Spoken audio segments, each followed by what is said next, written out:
Welcome, everybody, to the final session of day one of the National Energy Efficiency Conference. And what a day it's been. I'm pleased to do my debrief that I normally do with the team with our mate, Mark Butler, who is a mainstay of the National Energy Efficiency Conference. I'm not sure how many years in a row you've been with us, Mark, but it must be 5 or 6. We really appreciate your input and appreciate the opportunity to do it in a more relaxed fashion this year. And I was considering and ran this past Rob Murray Leach. I thought, well, maybe we should call this National Energy Efficiency Conference After Dark, but he said perhaps that had the wrong connotations, not what we were going for. So it's a Sundowner session, and I can report that in solidarity with what South Australia's been through over the last week, the roller coaster that you've been on in terms of lockdowns and the like, we're both drinking a South Australian beer. So I've got my very generic Coopers, but I think you've got something more fancy over there, Mark.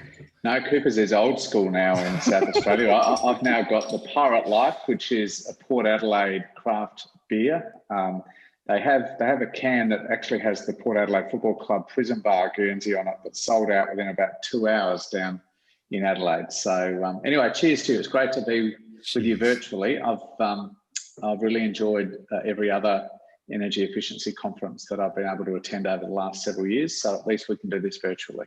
Yeah, fabulous. Well, look, I know you've been hanging on my every word over the course of today. Did you have any questions or anything you wanted to clarify? desperately keen to ask you with your very impressive microphone there, Luke. Give me microphone MB. Just really about the highlights of this conference. It's always been a great opportunity to learn best practice, what's happening around the country, but also around the world. Yeah, thanks, Mark. Look, I can reveal to everyone at home that every time I've gotten on with Mark over the last 6 months, he has given me shit about my microphone. So pleased to see that trend continue. Look, it's been a great conference, Mark. Obviously, my session was outstanding. My session with Brian Motherway from the International Energy Agency, Joyce Henry from Canada's Office for Energy Efficiency, and of course our mate Ines Willocks from AI Group joining me to talk about the role of stimulus in Australia's economic recovery and the world's economic recovery. And the takeout for me, Mark, is that the world's acting. You've got big numbers associated with specifically energy efficiency stimulus, largely focused on the building sector upgrades. So you got 7 billion euros in France, I think around 3 billion and counting in the UK. Canada's got a $2 billion investment through their Canadian Investment Bank, which actually has some similar hallmarks. I think there's some similarities of the way that they're imagining that bank will operate to our own CFC. And then, of course, Brian from the IEA specifically called out Victoria's leadership in this space and making the point that at the state level, one of the more significant investments around the world, which is an outstanding outcome. Well, it's really interesting. In the broader context, there was a fair bit of debate earlier this year as the recessionary impact of COVID really hit the global economy.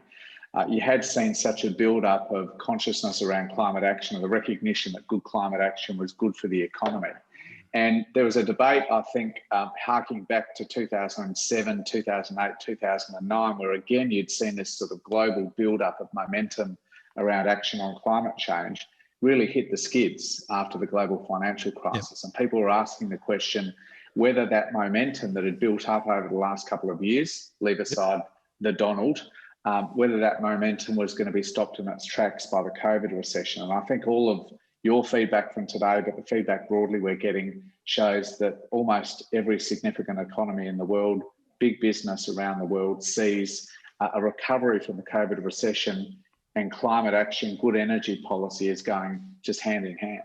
Yeah, I think you're right, and I think it was a reasonable fear to have that the concerns around health, the concerns around the economy would crowd out everything else, and that momentum would get stalled. But if anything, I think we're seeing the opposite. We're seeing governments, business saying, well, we're refactoring, we're investing. We have really a once in a generation opportunity to set our economies on a different trajectory. Fascinating that in the middle of the most significant global financial crisis in decades, that you've got economies like Japan and South Korea and China making those net zero commitments. Europe really doubling down and embracing the rhetoric of the New Deal, $700 billion of stimulus, and I learnt, Mark, there's about a third of that, a bit over a third of that is dedicated to climate.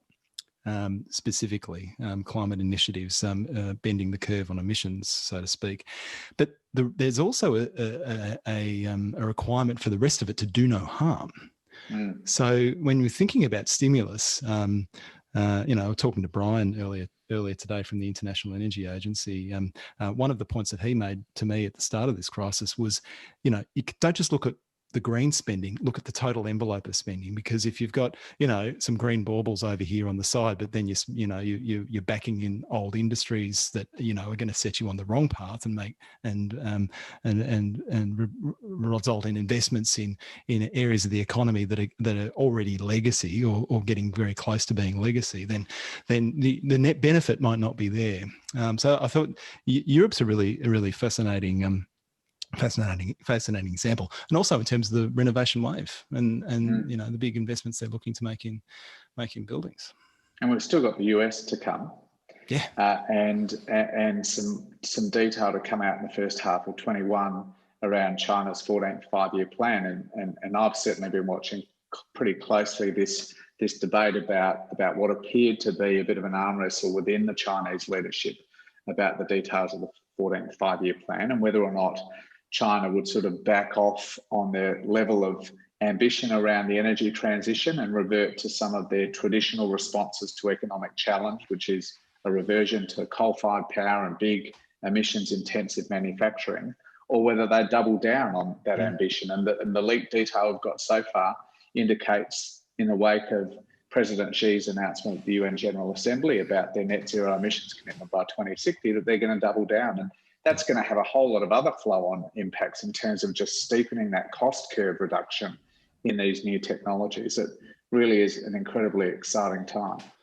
And what was your take on the US election? I was sort of watching it. I mean, obviously it was remarkable for any number of reasons, and many of them depressing. But without sort of getting weighed down with the whole Trump melodrama, the fact that you had President-elect Biden put climate at the heart of his presidential campaign in a way that, someone said to me recently that not even Al Gore talked as much about climate back in 2000 as President-elect Biden did during his campaign, and to prevail and to seemingly be incredibly serious about prosecuting that agenda, notwithstanding the fact he's going to have some troubles dealing with the Senate, subject to the outcome in Georgia and all that kind of stuff. But overall, what was your reaction to the way the climate politics is playing out in the US? Well, my reaction, I mean, obviously it's hard to imagine just the impact of COVID over there. When we look at the numbers, they're just terrifying, the numbers that the US is confronting. So I don't think anyone would pretend that the election was other than principally a response to the pandemic, the recession that's being hit by the pandemic, and just Trump. There was a referendum on Trump. Race was playing a role as well, but I did make the point, and it engendered some lively debate within my own party as well as beyond. I made the point when Biden finally sort of tipped over the line that he had taken the most ambitious climate policy that anyone had taken to a US general election, far more ambitious than Obama's or Hillary's from 2016. And he'd spoken about it very openly. And to me, the US election, leaving aside the fact it was primarily driven by these other factors, the pandemic and the recession and a referendum on Trump, did show that courage, ambition and unity around climate and energy policy can be part of an election-winning formula for a major party of government. And I think what was critically important about the US, and it's a very big lesson for us here in Australia for anyone interested in climate policy, good climate and energy policy, is that there was a very substantial debate over there about the details of Biden's platform. But once it was settled, even though a whole bunch of people didn't agree with every detail of it, they all got behind it. Yep. They all rode in the same direction. You didn't see, those which we would describe on the left of politics here in Australia or in the business community who are interested in good investment policy fighting amongst themselves. even though there was lots of disappointment by the Sunrise Movement, by some politicians within the Democrats, that Biden, for example, didn't ban fracking, they all rode in the same direction. I think there's got to be a lesson in that for us, not just the question of ambition, not just the question of courage. Biden talked openly about this in every state, including Pennsylvania, that has a very big fracking industry, but also the idea of unity. And I think we've got to take a lesson from that. Yeah, look, there is a bit of a tendency from, well-meaning people who are all pulling, theoretically in the same direction to kind of tear themselves apart over small differences between, various climate and energy policies. But in that context, actually, I'm catching up with for Matt Keane on day 3 of the conference, and one of the things that's been remarkable about, some of the recent energy policies he's introduced in New South Wales, without getting into the detail of them, because I'm halfway through a beer, the support, the cross-party support that a coalition government in New South Wales, our largest state, has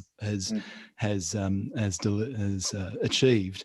Everyone from the Nationals to the Greens backing in that big energy infrastructure roadmap. I mean, what are the lessons? Not Mark Latham, though. Well, no, not Mark Latham. So if everyone else is over here and Mark's over there, then there must be something spot on about. Well, that's policy. Telling in itself, isn't it?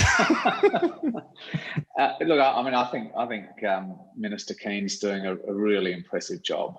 Again, it's that ambition, it's courage, it's recognising the economics, recognising that it requires someone to stand up and take on many in the media who think this is all rubbish and we should stick with something else. I think he's doing a fabulous job. And I think there really was a sliding doors moment there a few years ago when Malcolm Turnbull was still the Prime Minister, for us to have achieved that same level of unity, maybe not with, everyone within the coalition or everyone from the Greens and the crossbench, but we would have got 90% of the parliament behind the National Energy Guarantee. And I think that would have been just a signature moment for the nation.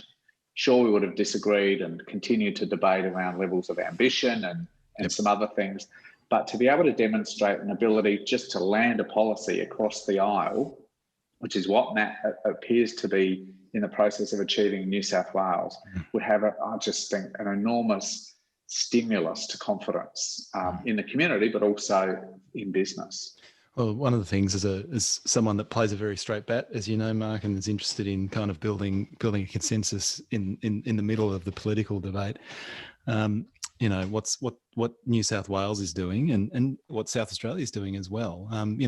Very sort of pragmatic, practical, sort of focused on the economics, focused on delivering for their constituents, working their way through this energy transition that is ahead of us. It's incredibly encouraging, because there has been this sort of schizophrenia in Australian politics around climate and energy, and what we're seeing at the state level is a model for how conservative governments can prosecute an agenda and succeed. Right? Absolutely. I think you landed from another planet or another country without any understanding of Australian politics, and just analyse the energy plans of all of the NEM states, at least. I don't think you'd be able to pick a political difference between them. I don't think you'd say that one state was a conservative state and one was a social democratic or Labor state. It's really encouraging. And it still does require Canberra to come to the party. I think that is still a very significant missing piece of the jigsaw puzzle, that there is still division within the parliament in Canberra. But we saw this a bit, 15 years ago, states just getting on with the business, kicking off a whole bunch of energy efficiency programs, renewable energy programs. In the case of New South Wales, GGAS, the first emissions trading scheme really on the planet. So we've seen this before, where there's a vacuum at a national level. States, Labor and Liberal alike, can get on with it in the meantime. I guess we've all got to then understand how that all knits together at a national level to shield the 6 or 7 different systems. I think that's right. And there is going to be a task at some point doing that knitting, because at the moment there is that patchwork. And when I talk to business, it is challenging navigating all of that. But at present, given that there isn't that overarching policy framework, then I can't even count the number of state energy ministers that have said to me, well, Luke, I would like a national framework, but I'm not going to wait for one. Right? Exactly. Nor should they. I mean, their communities are demanding action. So if they can't get it from Canberra, they're going to get it from their state government. I was just thinking, you were mentioning Malcolm Turnbull's sliding doors moment. He's had a couple of those, hasn't he? He sort of tends to run into sliding doors. He has, and it was a real tragedy for the nation, and frankly a tragedy for him as well. Cost him the prime ministership, and as an observer, very close to the action at the time, I think he would admit in his quieter moments he made a misjudgment, thinking that caving into Tony Abbott and Tony Abbott's allies like Angus Taylor at the time was somehow going to win him some brownie points with them. At the end of the day, it didn't. And I think with the benefit of hindsight, he would have been better off just barreling his way through. I think the community would have given him enormous credit for having done that, but he didn't. It's great to see him playing a really significant role as a former Prime Minister in the public debate. He's been very active in the debate within New South Wales. I've seen him at the AFR summit giving some constructive criticism, as he's given to all of us at different times through his career. I've certainly got my share of it. Well, he's not shy about expressing an opinion, nor is the former Prime Minister Kevin Rudd. I see Malcolm Turnbull and Kevin Rudd have seemed to have formed some sort of double act. I really enjoyed their interview on Insiders. It was fabulous. How did you like the fabulous line? Well, Malcolm said, what did he say? He said, Kevin Rudd and I don't agree on much. And then Kevin said pretty much, Michael and I don't agree with much, but they proceeded to agree with each other on everything for 20 minutes. That's right. I remember when they were opposite each other in dispatch box, I was a relatively new member of Parliament. They agreed on very little, very little. Well, we all grow, right, Mark? Yeah, we do. So where are you at in your cycle? I suppose you might express a view on this. I guess there's a lot of commentators that are anticipating an election before the end of next year. You'll be putting together a policy agenda, without sort of getting into the specifics over a beer. What's on your radar? What are the big sort of questions that you feel like you need to resolve to land an election-winning energy and climate agenda that you can take to the next election? Well, as I think people might have picked up after the last election, which was our third loss in a row, we took the view that we needed to take a root and branch review of all of our policies, not just climate and energy, but across health and across education, everything else, tax, importantly. And we're in the process really of sort of building from the ground up our policies to take to the next election. So we've announced some core pillars, if you like, in my space, my portfolio area. Obviously, the net zero emissions commitment by 2050, which we've had as a commitment for some years and is now frankly pretty orthodox. Every Liberal Labor state government has it. Pretty much every business organisation and such like, and around the world, as you know, 70% of our trade is conducted with countries that have also made that commitment as well. So we made that early on, recognising that although you review your policies, it doesn't mean that you're reviewing your principles. I mean, we're not reviewing our commitment to Medicare, even though we're going through a pretty thorough review of our health policies. As part of really a core part of Anthony's budget reply speech a few weeks ago, we announced a Rewiring the Nation commitment of $20 billion to leverage the extraordinarily low cost of borrowing for the Commonwealth Government to ensure that the new grid, the modern energy grid we need to connect up all of these new renewable energy zones is built, first of all, effectively, but also at the cheapest possible cost. Leveraging the Commonwealth's borrowing capacity could potentially save literally hundreds of millions of dollars in interest when you compare the private borrowing costs every year. So we think that sort of stuff is a no-brainer. We now have to fill in those core pillars with more detail. And quite how much detail we'll go into has obviously been the subject of some debate as well. We took an incredibly detailed policy platform to the people. So we really want to make sure that we're completely up to date with some of the best ideas in your space, Luke. We've really valued the engagement we've had. We recognise, your non-partisan role as a council, your need to work both sides of the aisles, work with state governments as well as the two major parties and crossbenchers as well at a federal level. We really do respect that. And we want to continue working with you over the coming several months as we put that policy together. It's going to be a really trying sort of several months for Australia, though. I mean, I think we are, touch wood, coming through the worst of it. We will continue to see outbreaks like the one we saw last week in South Australia, but I think South Australia has demonstrated our ability, learning what we've learned over the last several months, to jump on these things very quickly, to jump on them hard, but to get through it relatively quickly so that the interruption to ordinary daily life and to the economy is very limited.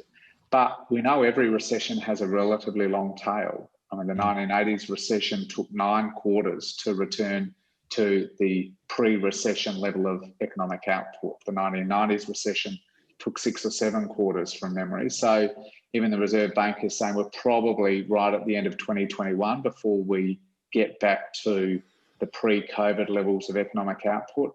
And even then, we'll still have a whole range of risks to the economy, like potentially closed borders, population, immigration, all those sorts of things being heavily hit as well. So these are going to be a tough 12 months for not just Australia, obviously. Around the world, many countries are doing it much tougher than us. So it will be an election campaign, the likes of which we haven't really seen for 25 or 30 years. As an observer, as you say, have to, an impartial observer, it's really, without getting into the specifics, it's going to be an election campaign that is about what the vision is for the Australian recovery, right? What pathway that the Australian people want to go down, and I suspect, we'll see, but there'll be two quite different visions put before the Australian people for how that recovery should be prosecuted, and it'll be fascinating to see where it all lands. And you're absolutely right about how lucky we are here in Australia. And I speak as a Melburnian who, without sort of overplaying it. It has been a rough 3 or 4 months, but with one of the fun things about this period is that it's actually deepened our engagement with the energy efficiency community around the world. I've been talking much more often than I would normally do with my counterparts and different government agencies and bodies like the IEA, and almost every conversation say, well, where are you in your COVID journey? And often they're in lockdown, and they're coming out of lockdown, or they're going into lockdown. Europe is in very dire straits, as you said earlier. The US really hit, I think, yet again. We're almost in that space we were in the global financial crisis, where we don't quite appreciate as a nation how incredibly lucky we are in terms of our position relative to our global peers. And obviously this is a much deeper and profound crisis, and a multifaceted crisis than the one that we faced even in 2008, 2009. But nevertheless, I think when I'm talking to people, just trying to remind people of is even in Melbourne, it's like, well, yes, that was a hard 3 or 4 months, but you know what? It was what our friends, our allies around the world, what they're going through is 10, 20 times worse in many cases. And what a remarkable achievement Melbourne was. There are a number of jurisdictions around the world that saw that second wave emerge with pretty much the same trajectory Melbourne had in June, July, whenever it was, getting up to about 700 cases. And if you look at pretty much all of them, they kept climbing. And it's very hard to find another jurisdiction in the world of that size, of your size, of Victoria's size, that not only got on top of a second wave, but smashed it. Absolutely smashed it. And it was tough. I'm sure it was tough, but it's an absolute credit to the Victorian people. Well, here's one for you. I know it's the national unity has frayed a little bit in the last couple of months. It's been tested, but we have had this sort of example of federal and state governments working together in a common cause and making some quite profound and consequential decisions very quickly in that national cabinet. We might need to wrap up. Andrew will give me the wind up soon. But what's your take on the national cabinet, and whether that's the exact model or whether it needs to evolve over time? But have we learnt something in terms of how state governments and federal governments can work together for a national outcome in the national interest? Look, I think it's important to get the national cabinet into perspective. I think it worked effectively within limitations at the time it needed to. And that's important. That's been really important. I mean, at the end of the day, it was essentially COAG with different procedures. So it wasn't an entirely revolutionary thing. The idea that premiers and prime minister should come together at a time of national crisis doesn't require a Rhodes Scholar. But it was effective. But I think at the end of the day, some more robust procedures around it are going to have to develop. I mean, for example, access to an understanding of what's going on in these committees is important. We don't have that, for example, in the energy space and in many other spaces. So some of the things that crept up around cabinet confidentiality, I think, need to be loosened. These processes should be as open as the COAG process used to be, so that the community and stakeholders understand what is going on. I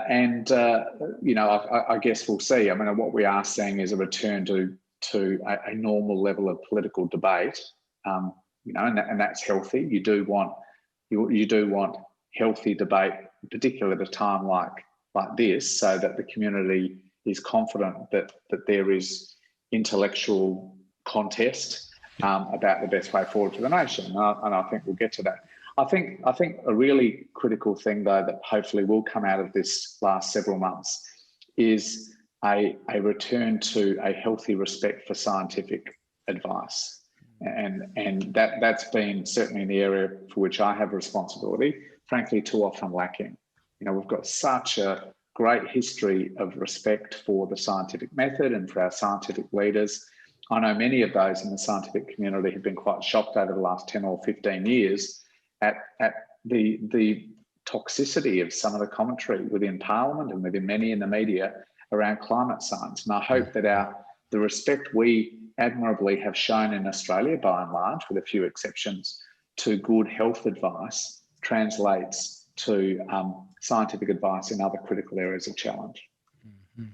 It's a great note to end on. I want to thank you, Mark, for accommodating our cheeky request to catch up for a beer at the end of the day of the National Energy Efficiency Conference. But I think everybody has been PowerPointed out. They've had enough content, and I hope everybody's enjoyed our chat and our reflection, not just on today, but probably it's been a massive year for everybody. I'm sure these sorts of conversations over beer and are happening around the country, just as we all try and work out what the hell just happened.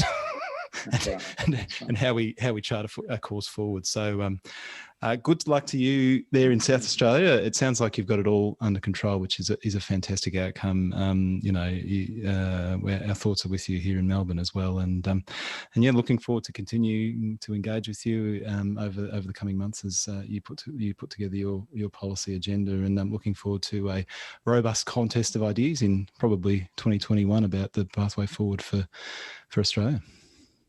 Great to see you, Luke, and all the best for the rest of your conference. Beauty. Thank you, Mark. Well, ladies and gentlemen, that brings us to the close of day one of the National Energy Efficiency Conference. It's been an absolute delight spending it with you on a very consequential day, both in terms of some of the conversations we've been having in the conference, but also obviously some big announcements out of Victoria. And there is a full details and a media release that's been posted on the Energy Efficiency Council's website if you're keen to catch up on what was announced by Victoria today. But we look forward to seeing you again tomorrow at 10 a.m. AEDT for a ministerial address by the South Australian Minister for Energy and Mining, Dan Van Holst Pelican. So you can look forward to that. But until then, a good night, and we'll see you soon.